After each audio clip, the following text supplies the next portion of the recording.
Welcome back, everyone, to Sip and Talk. Great to be here. So today we've got a topic that really gets you thinking. Picture this. There's this dog, right? Barking like crazy behind a door. Sounds really fierce. But then someone actually opens the door. What happens? Does it, charge out and attack? Or does it maybe hesitate? Maybe even back off now that the barrier's gone? That's a perfect analogy. It really captures the question we're digging into today. You know, our friends over in Taiwan, and really anyone watching the situation in the Pacific, they're asking, okay, China talks tough, but what are the real options? Exactly. Are we talking about, massive bombing, a blockade, or is it something sneakier, something working from the inside? Right. So today we're going to try and cut through the noise. Yeah. We'll look at the military side, the political angles, the psychology, basically lay out the facts as clearly as we can, using the analysis available. No spin, just what the data suggests. Okay, sounds good. And look, we're not trying to predict the future here. Nobody can. But we can analyze the situation based on solid info. So before we get into the weeds, let's just lay out 3 key takeaways right up front. These are kind of the bedrock conclusions. Good idea. First one, a huge actual amphibious landing, ships, tanks, thousands of troops hitting the beaches. That is just incredibly, incredibly difficult. Historically, one of the hardest things any military can attempt. You need everything going right at once. Logistics, controlling the air, controlling the sea, keeping supplies flowing. It's not something you just do. Think about D-Day. The Allies needed years. Overwhelming power. And even then, it was really touch and go. Absolutely. Okay, second point. Second, just bombing Taiwan heavily, sure, it makes a statement. It releases pressure, maybe. But does it achieve the real goal? Probably not. Right. It caused a lot of damage, a lot of pain, yes. But the actual political objective, long-term control, governing the place, the cost in international backlash, sanctions, maybe even intervention, it just seems way higher than any potential gain. The math doesn't really add up strategically. And the third point, which is maybe the most relevant day-to-day, the most practical path, and frankly the lowest cost for China, seems to be this mix of blockade, these constant gray zone pressures, and something called the United Front Tongzhan. Ah, yes, Tongzhan. Yeah, it's basically like instead of kicking the door down, you're sliding leaflets underneath, maybe bribing the guards or convincing people inside to just open it for you. It's slower, quieter, but potentially really effective and much less risky internationally. But, and this is really important, we have to add that Taiwan isn't just sitting there waiting. They've been working hard on their defense strategy. Remember we talked about their T-dome air defense integration? Right, the layered system. Exactly. Plus, dispersing their forces, making them mobile. Yeah. It all adds up to making them much tougher to knock out quickly. So a short air campaign, a limited attack, probably not going to deliver that decisive win. Which it kind of explains why we see so many military drills and flybys, right? It's more about showing muscle, deterrence. It's signaling. It's projecting threat, maintaining pressure, rather than necessarily being the immediate prelude to an all-out assault. Okay, so here's the plan for today. We're going to break down those military options first, the bombing, the blockade, the big landing. Then we'll shift gears and talk about that internal stuff, the United Front, the information war. And finally, what it all means for, regular people trying to make sense of it all. Exactly. Ready to jump in. Let's do it. Okay, let's tackle the biggest one first.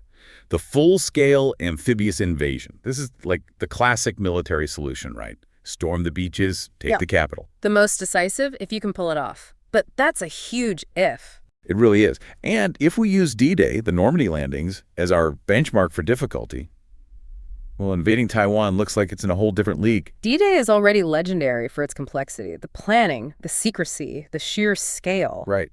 But get this. Military analysts we've looked at, they've actually tried to quantify this.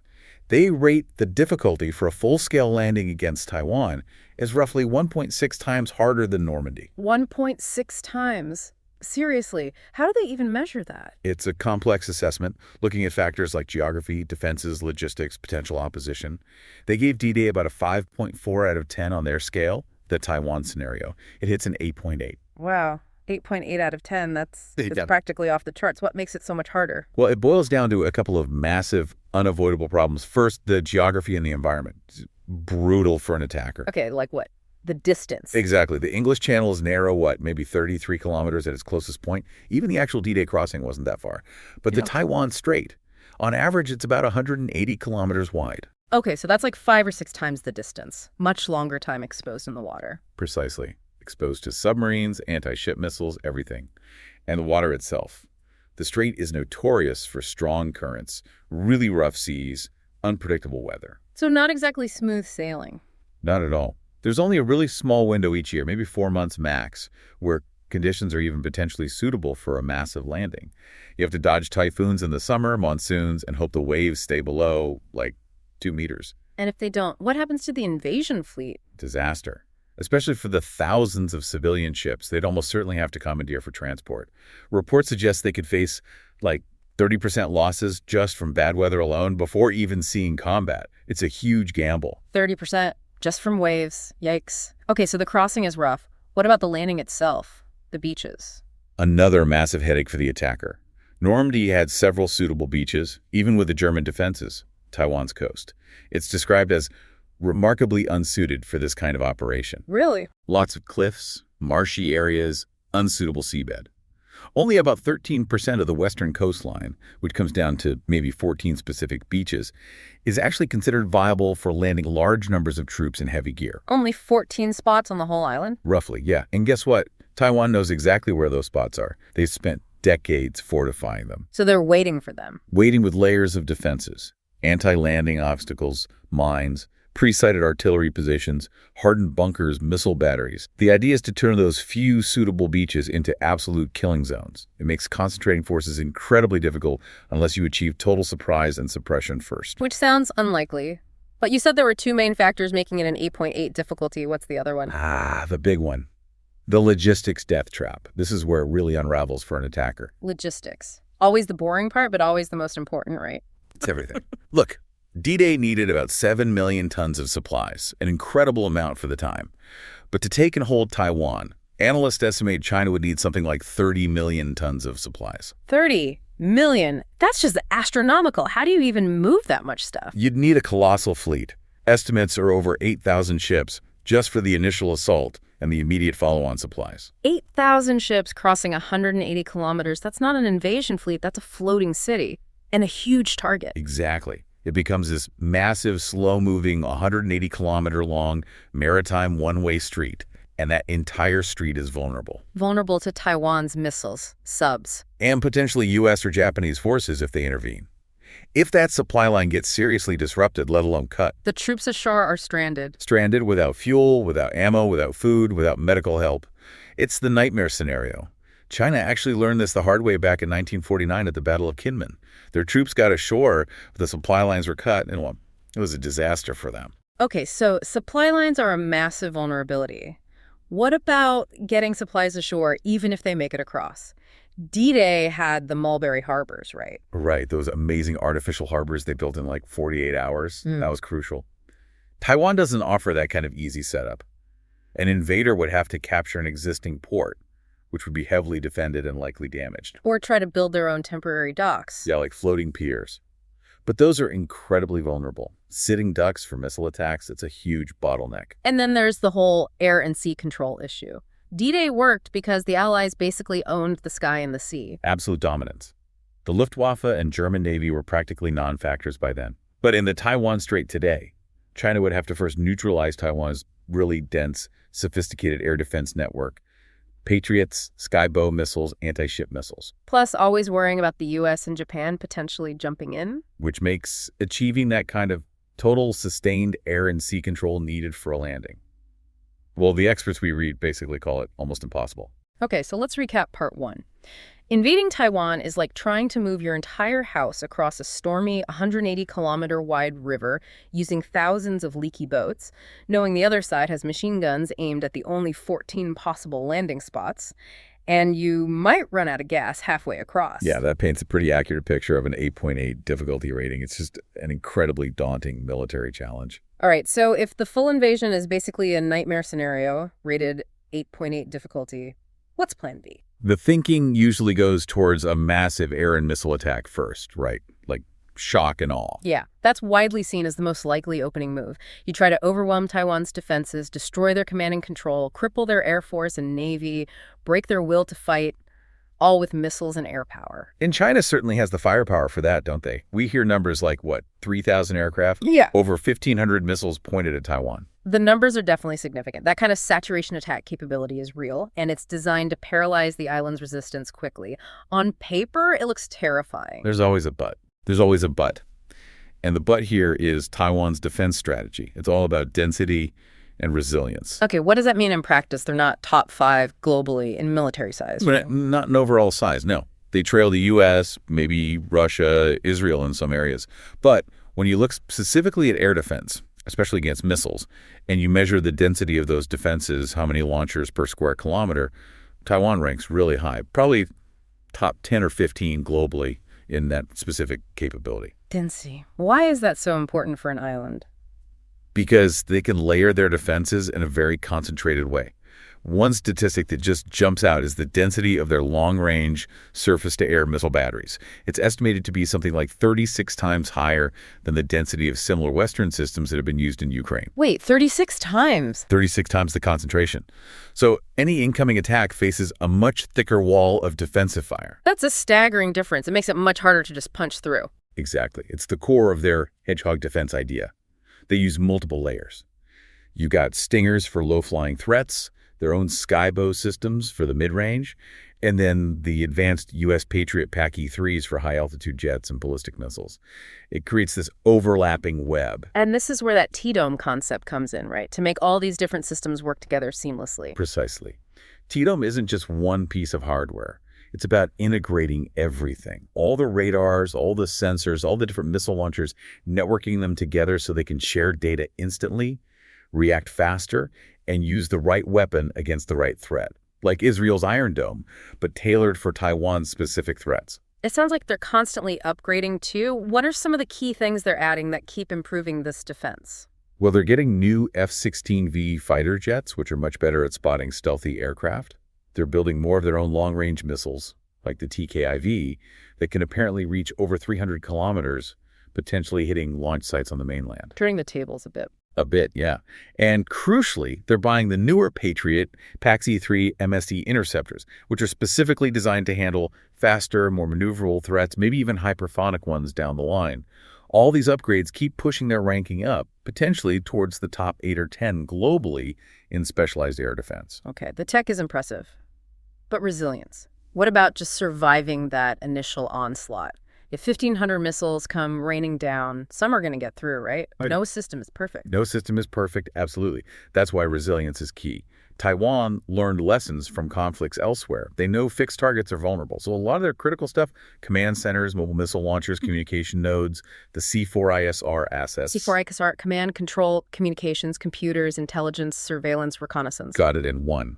All that vital stuff is heavily dispersed, meaning spread out. It's mobile, so it can move around and hide. And a lot of it is buried in underground bunkers. Hiding it, moving it, hardening it. Exactly. The idea is that even if that first wave of shock and awe is pretty devastating and takes out some things, a large portion military estimates often suggest 50% or more of the mobile and underground assets will survive and still be able to fight back. A 60% survival rate. So the goal of the bombing is paralysis, right? Take out the C4ISR, the airfields, the ports, the power grid. If 60% survives, does that mean the paralysis goal fails? It means it's very unlikely to be fully met. They might degrade capabilities significantly, cause chaos, but achieve complete paralysis. Probably not, given the resilience measures. And if you don't achieve paralysis quickly, then what? Then the conflict immediately shifts.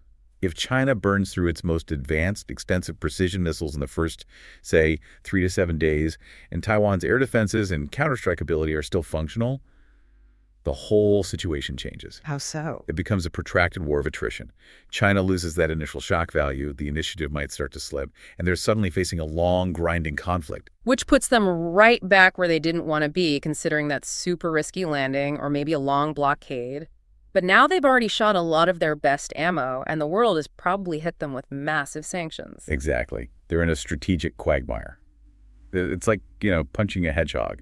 You might hurt it a bit, but mostly you just end up with a handful of spines and an angry hedgehog still sitting there. So the bombing might feel powerful, but strategically it doesn't necessarily get China closer to its ultimate political goal of controlling Taiwan. It might even make it harder in the long run. That's the assessment. It's a high-cost, Potentially low-return opening move if Taiwan's defenses hold up reasonably well, which current planning suggests they might. Okay, so the big invasion is maybe an 8.8 difficulty, near impossible.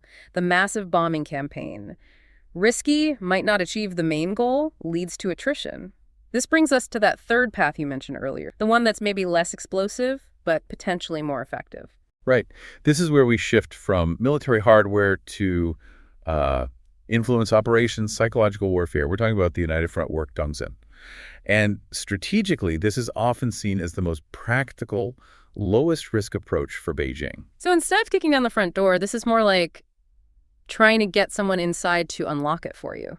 That's a great way to put it. The core logic is to weaken Taiwan's internal resistance, create division, and ultimately make unification possible without having to fire a shot, or at least making any eventual military action much, much easier. It bypasses all those geographic barriers and avoids immediate international condemnation. And the cost difference must be huge, right? Compared to, say, funding an invasion fleet? Oh, it's night and day. A full invasion could cost tens, maybe hundreds of billions of dollars, the United Front budget. It's murky, of course, but estimates suggest it's probably in the hundreds of millions, maybe low billions, in equivalent dollars. It's a tiny fraction of the cost. Pennies on the dollar, potentially achieving the same political end goal. With far less immediate risk. The ultimate aim is to cultivate what you called insiders opening the gates. They target people across Taiwanese society in politics, the media, business, academia, even retired military figures. And what do they want these insiders to do? It could be anything from leaking sensitive information to spreading disinformation and propaganda, creating social chaos at a critical moment, or even, in a crisis, publicly advocating for surrender or refusing to resist. It sounds like a kind of slow poison, undermining the system from within. That's exactly what it is, and it bypasses Taiwan's military strengths. If it works, it doesn't matter how many missiles Taiwan has if key people decide not to use them, or if society is too divided to support a defense effort. Okay, we need to understand how this actually works on the ground. The analysis we saw suggests a kind of 5-stage model for this infiltration. Can you walk us through that? Yeah, it's quite systematic. Stage 1 is penetration. This is the soft approach, establishing initial contact. It often happens through things that seem harmless: cultural exchanges, academic partnerships, religious group visits, temple tours, student programs. Stuff that looks like normal cross-strait interaction. Exactly. Yeah. But it's used to identify potential contacts, build relationships, establish a degree of trust, create networks. Okay, so they make contact. What's stage 2? Stage 2 is bribery and co-option. Once they've identified useful individuals or groups, the incentives come out. This can be straightforward, lucrative business deals, consulting jobs, all expenses paid trips to the mainland. We hear stories about, like, local community leaders or retired generals getting these fancy trips, right? All the time. It's not just tourism, it's an investment. They're trying to buy influence, create obligations, co-opt key opinion leaders, local politicians, anyone who might sway public opinion or have access to power. All right, so you've got networks and you've got some people on the hook. Stage 3. Stage 3 is division. This is where the psychological and information warfare really ramps up. Using social media, friendly news outlets, maybe even deepfakes, they push narratives designed to split Taiwanese society. Like what kind of narratives? Oh, common ones are the U.S. abandonment theory, sowing doubt that America would actually defend Taiwan, or messages like resistance is futile, war will destroy everything, peace through unification is the only way. The goal is to erode trust in the government, trust in the military, trust in democracy itself, trust between different groups in society. Creating chaos and doubt. What's stage 4? Stage 4 is paralysis. This is about making sure that if a real crisis hits, key parts of society don't function properly.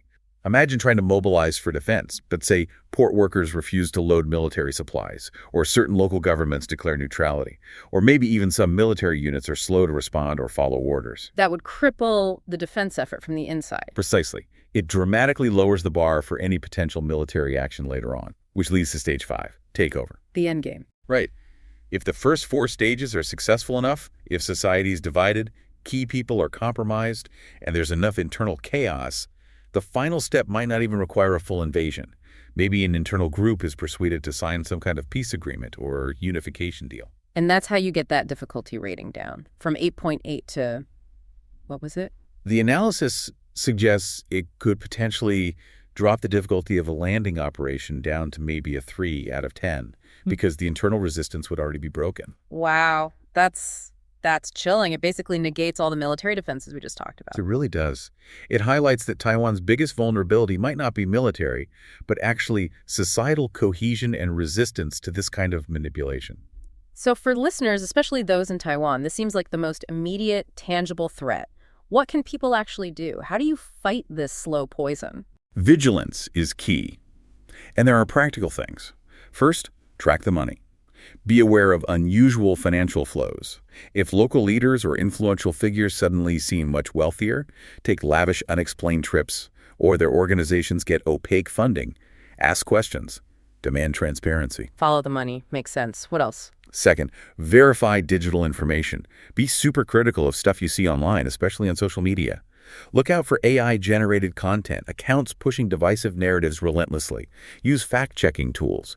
If possible, check IP addresses. If that local farmer complaining about democracy is actually posting from an overseas troll farm, you know it's propaganda. Digital literacy is crucial. Absolutely. And third, scrutinize organizations. Pay attention if community groups, maybe religious associations or business clubs, suddenly pivot to pushing pro-unification political messages, especially if their funding sources are unclear. Report suspicious activity. There are often anonymous hotlines or channels to report national security concerns. Civic awareness is the antidote here. So it comes down to transparency, critical thinking, and people being willing to speak up when something seems off. The defense against Tongzhan isn't really about weapons, it's about maintaining a healthy, alert democracy. Well said. If the internal door stays locked through awareness and resilience, the external threats become much harder to realize. Okay, so we've looked at the invasion option super hard. The bombing option, maybe not strategically smart. And the united front, slow, insidious, but potentially effective. Let's pull back a bit now. What's the big picture? What's the fundamental reason behind all this pressure, this military posturing from China towards Taiwan? That's the million-dollar question, isn't it? And when you look at high-level strategic analysis, a consistent theme emerges.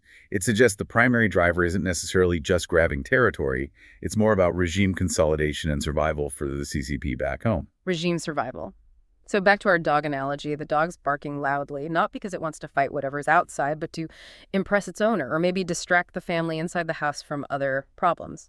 That's a really good way to think about it. The idea of an external threat or a grand national mission is a powerful tool for any government, especially an authoritarian one, to maintain stability. How does that work in this case? Well, look at the internal challenges China faces, sometimes economic slowdowns, maybe a property crisis, youth unemployment. These things can cause discontent. But if you can focus public attention on a big external goal, like the great rejuvenation of the Chinese nation, and frame Taiwan's reunification as a crucial patriotic part of that. It distracts from the problems at home.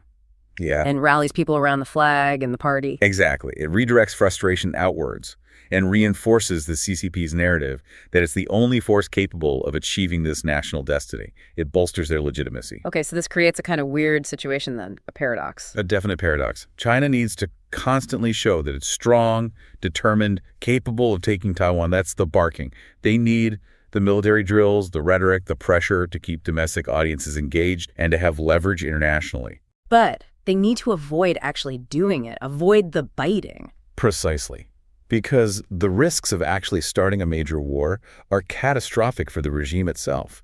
Military failure, getting bogged down, facing devastating global sanctions and economic collapse, becoming isolated.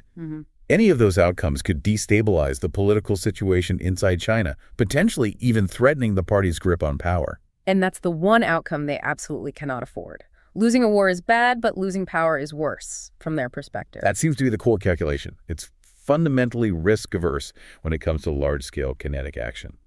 Okay, if a full invasion is too risky, what about something smaller? Like, say, trying to grab one of the offshore islands near the mainland, like Kinmen or Matsu. They're practically right there, some only a couple kilometers away. Wouldn't that be an easier win? You'd think so, but attacking those islands looks like another strategic trap. It's seen as a high-risk, low-reward move. High risk, even though they're so close. Yeah, first there's the military trap. Those islands, especially Kinmen, aren't just sitting ducks. They've been fortified for over 70 years. They're basically underground fortresses riddled with tunnels, bunkers, minefields, designed specifically to withstand invasion and prolonged siege. So not an easy nut to crack. Not at all. If China attacks with insufficient force, they risk getting bogged down or even repulsed, repeating the embarrassment of their defeat there in 1949. That would be politically damaging for the current leadership. And if they go in really heavy with overwhelming force, then they're diverting massive resources, elite troops, landing craft, air support away from the main prize, Taiwan Island itself, and potentially revealing tactics or capabilities they'd rather keep hidden. It's an inefficient use of force for very little strategic gain toward the ultimate goal of controlling Taipei. Okay, so militarily tricky. What about the political side? Even if they took Kinmen, what does that achieve? Almost nothing, politically, in terms of the bigger picture. It doesn't change the government in Taipei. But what it does do is trigger immediate massive consequences. Attacking Kinmen or Matsu is an undeniable, unambiguous first shot. No more ambiguity. Everyone knows a war has started. Exactly.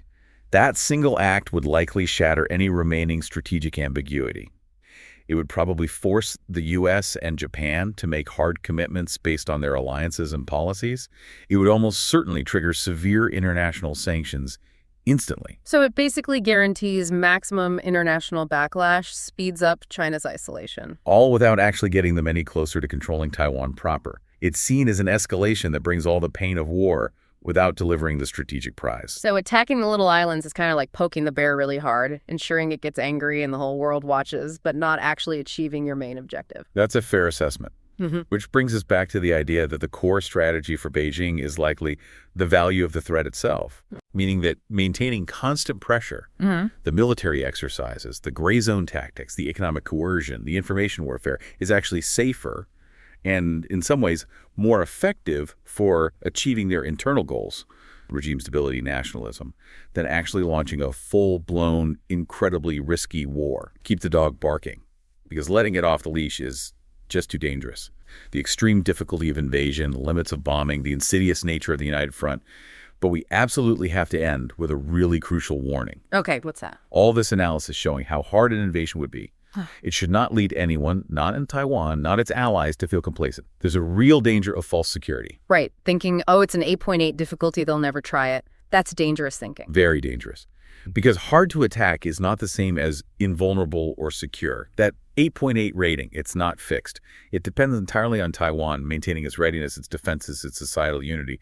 If vigilance slips, if preparedness degrades, that number starts to drop. Complacency is the enemy here. It really is. True security for Taiwan relies on strengthening what you could call the 3 pillars of non-surrender. And all 3 need to be strong simultaneously. Okay, what are the 3 pillars? Pillar 1 is obvious: military defense. Continued investment in those asymmetric capabilities we talked about, the missiles, the integrated T-dome air defense, mobile forces, reserves, making sure the military costs of invasion remains prohibitively astronomically high. That's deterrence through strength. Makes sense. Pillar 2. Pillar 2 is societal resilience. This is the defense against the United Front, the cognitive warfare, the infiltration. It means actively resisting disinformation, strengthening critical infrastructure, boosting media literacy, ensuring transparency, fighting corruption, recognizing that the most immediate threat might not be a missile, but internal division or apathy. So hardening the society just as much as the military. What's the 3rd pillar? The 3rd pillar is pursuing peace from a position of strength. This means being willing to engage, to talk, but never out of desperation or weakness. And critically, it means demonstrating the will to defend yourself. International support, especially from the U.S. and other allies, really hinges on that. You mean allies are more likely to help if they see Taiwan is determined to fight for itself? Absolutely. No country is going to sacrifice its own resources, potentially its own people, for an ally that isn't fully committed to its own defense.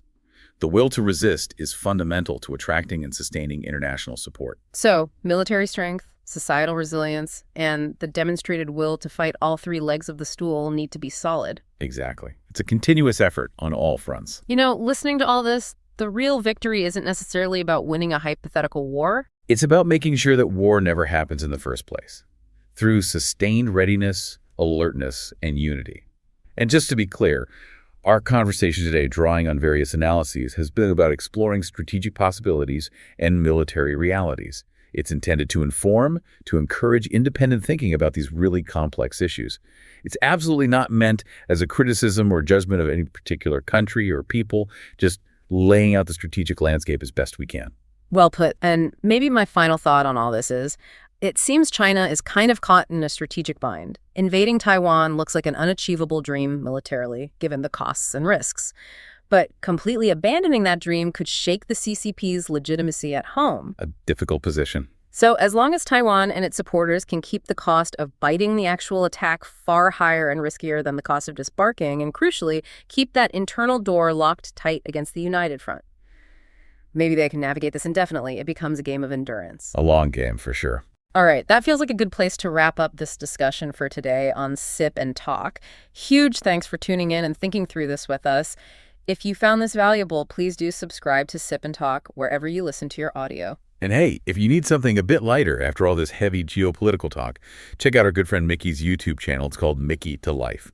Lots of fun travel stuff and memes over there. MICKY to Life. Definitely worth a look. Okay, everyone, thanks again for joining us. We'll see you next time.